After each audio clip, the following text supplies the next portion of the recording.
Hey guys, so I'm here at Steve's and Peggy's place here in Aledo, Texas. I just met Steve and Peggy a couple days ago when I was driving down the road with my bike, and so they just stopped to say hi and get to know me. And so they invited me to their place to stay the night, and I actually rode with Steve today, like 70 miles, and it was just amazing. And I just decided to have a couple questions here on Steve, and just really curious about his story because he has been riding for a long, long time already. So yeah, Steve, how long have you been riding? Probably 52 years, I think.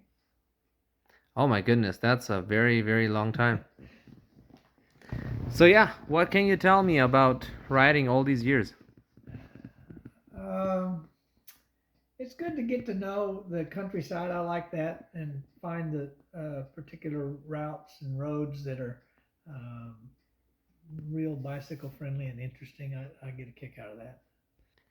So you told me that you have been riding quite some time, like across the country and stuff like that. Yeah. So tell me a little about it. Like, how many trips have you done across? Well, I guess my wife and I got really hooked on touring when we were in our 20s and 30s. And of course, with jobs and things like that, you can't really take 2 month bike tours very often.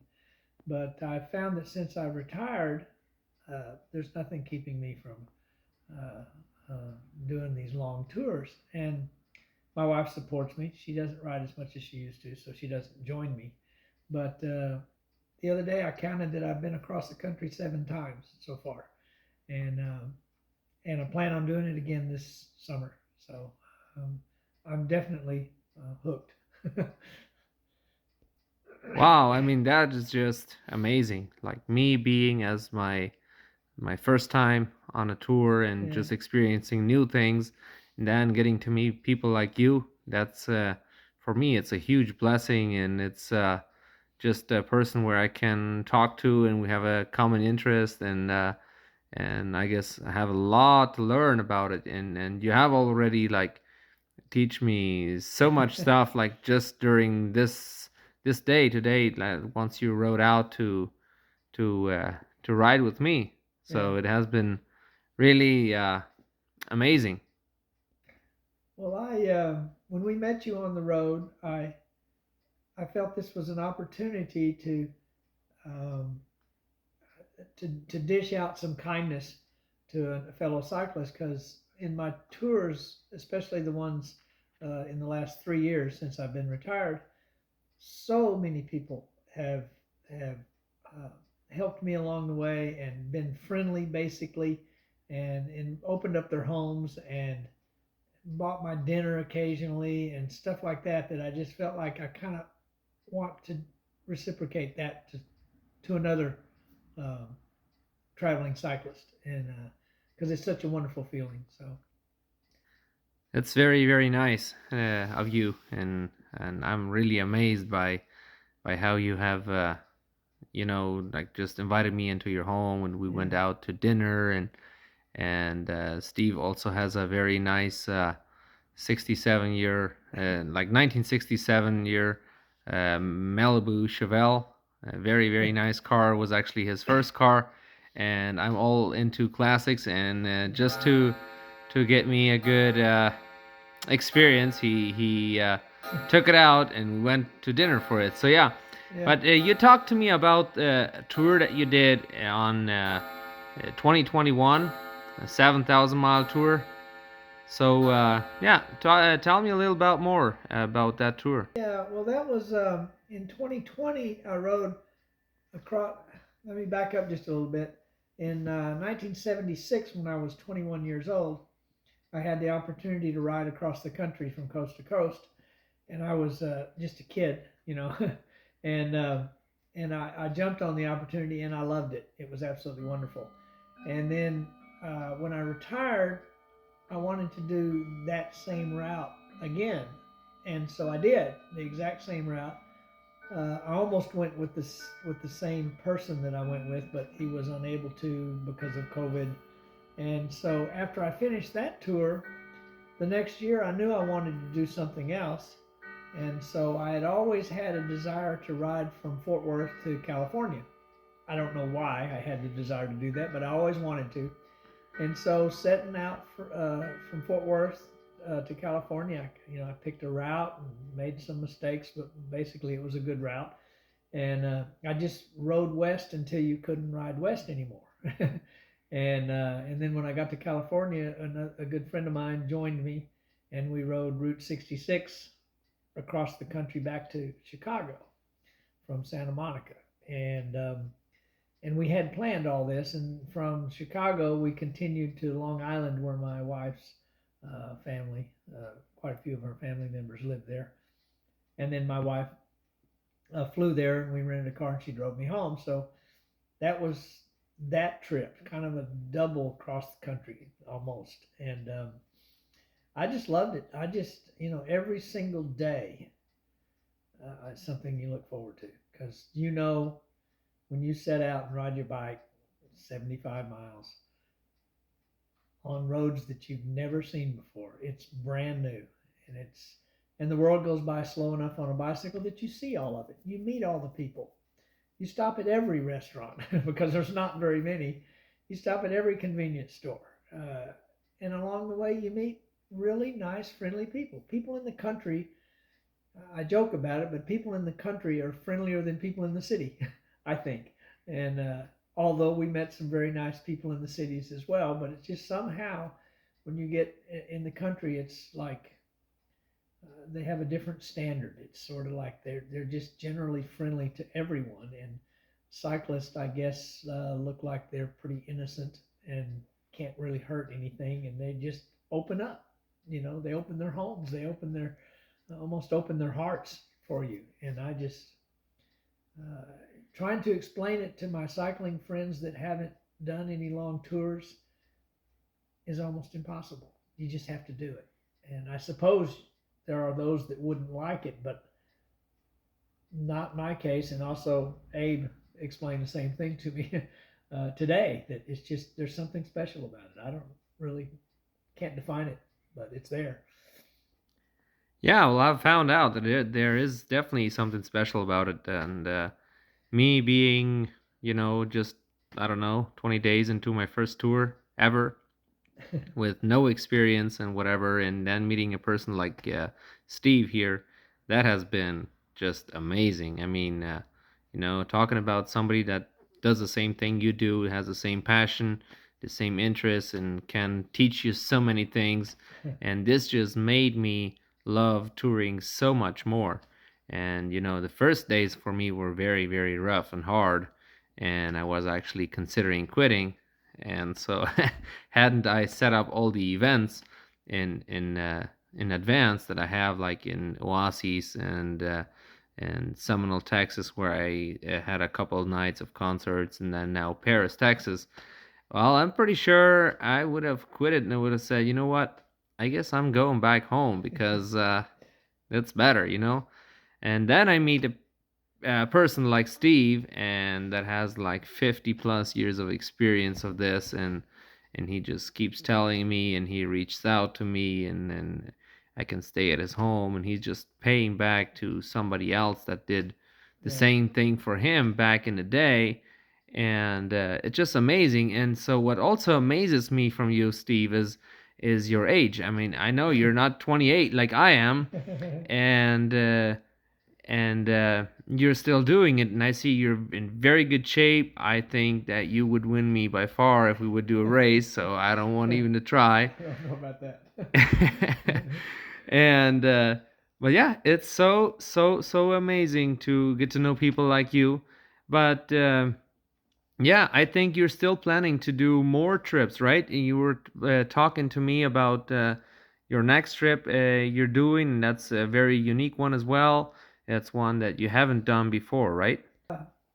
Yes, it is. I've ridden across the country several times, but I've never ridden in the northern United States across the country before. I've gone up into Canada a few times, But the next trip I plan is going to be from the northwestern edge of Washington State across the staying pretty close to Canada. We're going to be heading east, and we'll take a ferry boat across Lake Michigan, enter into Canada a little bit, and then come back into the U.S. at Niagara Falls and stay in the northeastern states until we get to, I think it's Bar Harbor, Maine. And so I'm very much looking forward to that, especially, well, all of it, but I'll be in the Northeast when I'm hopefully will be there when all the leaves change, and that's a big thing there. And so I'm looking forward to that. But I just want to say something that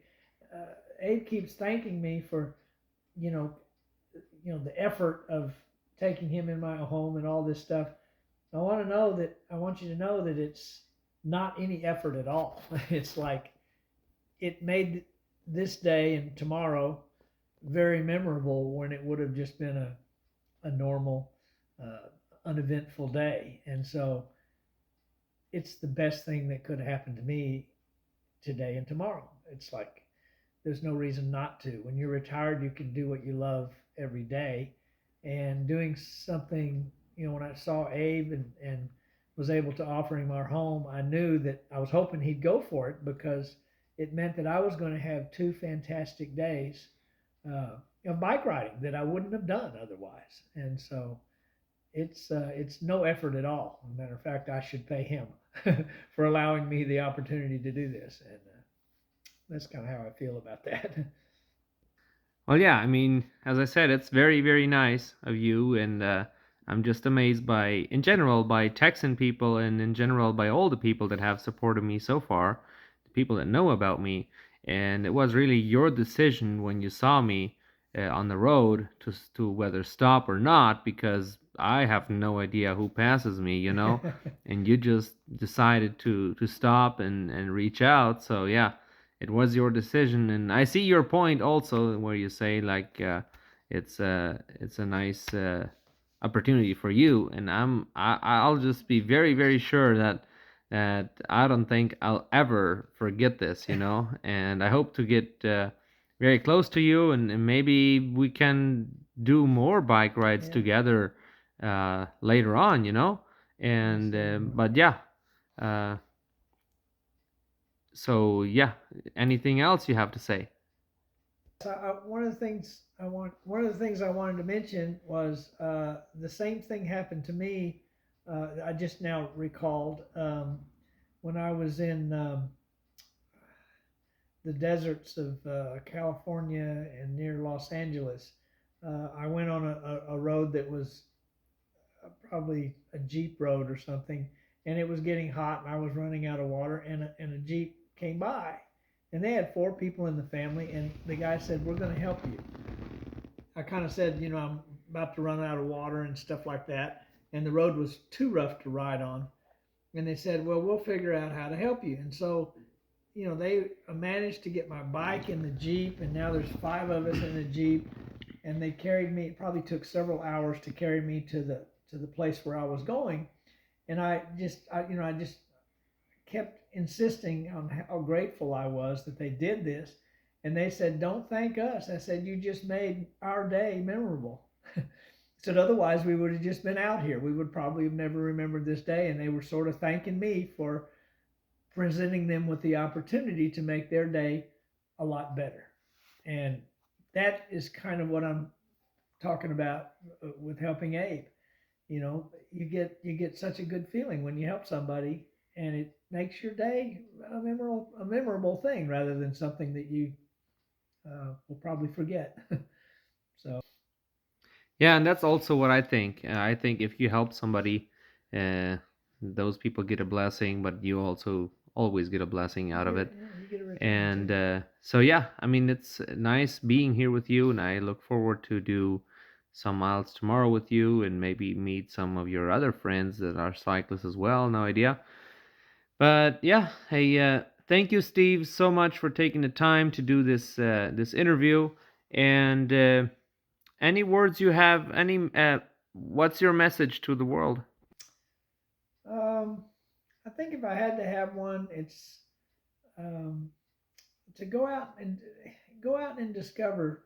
Uh, if you, even if you don't ride bikes, get off of the main freeway, get on the small roads, go through the small towns. I've noticed the small roads that you can travel on, either on a bicycle or even in a car. I still think a bicycle's better. You pull over in a cafe on a small road and you'll meet the people that live there. If you go down the freeway and pull over in a cafe, you'll meet people that are traveling just like you. You won't meet people that live there. So that to me is something I've discovered. Um, and ever since I've started doing this stuff more often, when we drive to vacations, we get off the main roads, get on the small roads. I love meeting people and seeing what the people are like in various communities. And I guess that's my, um, uh, you know, what I'd like to tell people to try it because it's completely different. It's not only the roads less crowded, you'll see things that you won't see on the freeway. There's nothing wrong with freeways. I get it, but you make your journey a pleasure rather than drudgery. Because if you can, see more and stop more, and you end up with the journey being uh, the reward as well as just getting to a location. So I don't know. That's Well, thank you so much, Steve, for your time, and it has been very nice. Thank you for the time for the interview, and look forward to more and new adventures with you. our ride tomorrow. Yeah. All right. Thank you so much. Okay.